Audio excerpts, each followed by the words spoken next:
আসসালামু আলাইকুম everyone, welcome back to my channel. আশা করি সকলে ভালো আছেন। মানকসুর এই রেসিপিটা সাধারণ হলেও কিভাবে অসাধারণ স্বাদে রান্না করবেন সেটি আমি আজকে আমার এই ভিডিওতে দেখানোর চেষ্টা করব। এইভাবে মানকসুর রান্না করলে গলা ধরবে না, খেতে খুবই সুস্বাদু হবে। তো কি করে মানকসুর এই সাধারণ রান্নাটি সুস্বাদু করে আমি তৈরি করেছি সেটি জানতে হলে পুরো ভিডিওটি না টেনে দেখতে হবে। তো একটি লাইক দিয়ে ভিডিওটি শুরু করা যাক। মানকসুর এই টুকরোটি আমি 3-4 দিন ধরে রোদে ভালো করে শুকিয়ে নিয়েছি। প্রথমে এভাবে মানকসুর রোদে শুকিয়ে নিয়ে ভালো, এতে গলা ধরার চান্স খুবই কমে যায়। এখন আমি এই টুকরোটিকে কেটে নেব। এর কোষা এবং সাইডে জেল শুকিয়ে নেওয়ার পর লাল হয়ে গেছে যে অংশটা, সেই অংশটাকে আমি ফেলে দেব।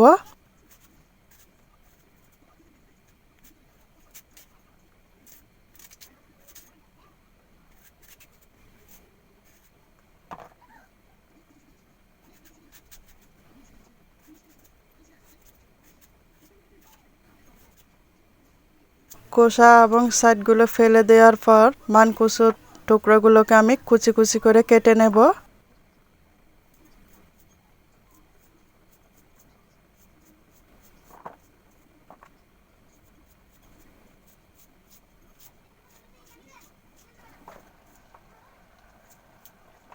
এভাবে কুচি কুচি করে মানকসুর টুকরাটা কেটে নেওয়ার পর আমি ভালো করে ধুয়ে নিয়েছি।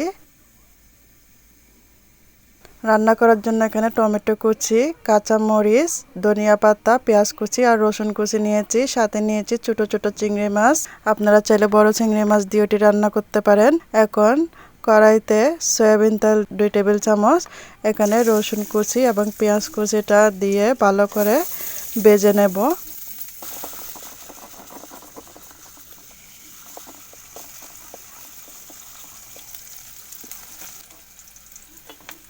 চিংড়ি মাছগুলো দিয়ে দিয়েছি পেঁয়াজ কুচি রসুন কুচির সাথে, এগুলোকেও ভেজে নেব।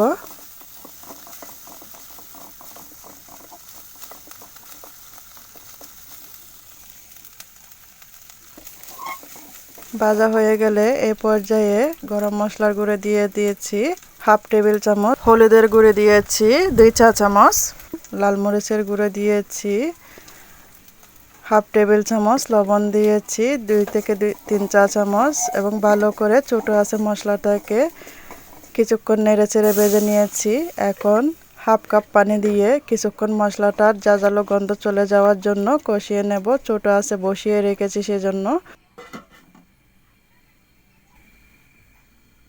5 মিনিট পর মশলার বলকটা উঠে গেছে। এখন মানকসুর টুকরাগুলো দিয়ে দিয়েছি, ভালো করে মশলার সাথে মিক্স করে নেব। চুলা মিডিয়াম আঁচে জ্বালিয়ে রেখেছি। নেড়ে চেড়ে ঢাকা দিয়ে রেখে দেব 5 মিনিটের মতন। 5 মিনিট পর আরেকটু নেড়ে চেড়ে দিচ্ছি।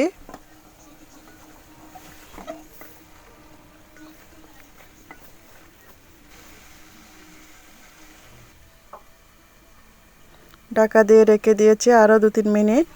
2-3 মিনিট পর এখানে গরম পানি দিয়ে দিয়েছি। এই পর্যায়ে অবশ্যই গরম পানি ইউজ করবেন, কিছুতেই ঠান্ডা পানি ইউজ করবেন না, না হলে এতে গলা চুলকাবে।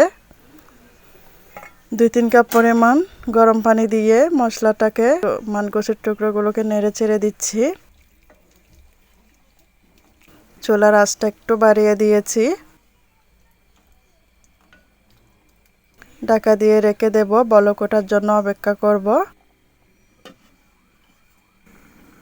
বলক উঠে গেছে।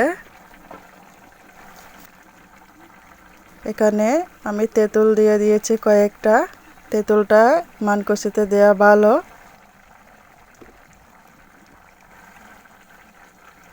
কাঁচামরিচ দিয়ে দিয়েছি কয়েকটা, টমেটো কুচি দিয়েছি।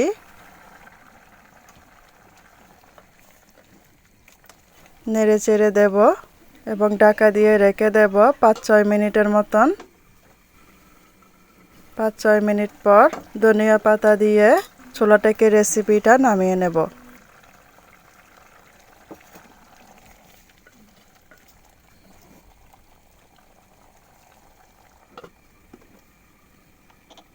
তৈরি হয়ে গেছে মানকসুর অসাধারণ স্বাদে সাধারণ রেসিপি। রেসিপিটি যদি ভালো লেগে থাকে লাইক কমেন্ট শেয়ার করতে ভুলবেন না। আমার চ্যানেলটা সাবস্ক্রাইব করে আমার পাশে থাকার জন্য অনুরোধ রইল। আমার নতুন ভিডিও পাওয়ার জন্য পাশে থাকা বেল আইকনটি বাজিয়ে দিয়ে যাবেন। এতক্ষণ আমার সাথে থাকার জন্য আপনাদের সবাইকে ধন্যবাদ। আল্লাহ হাফেজ।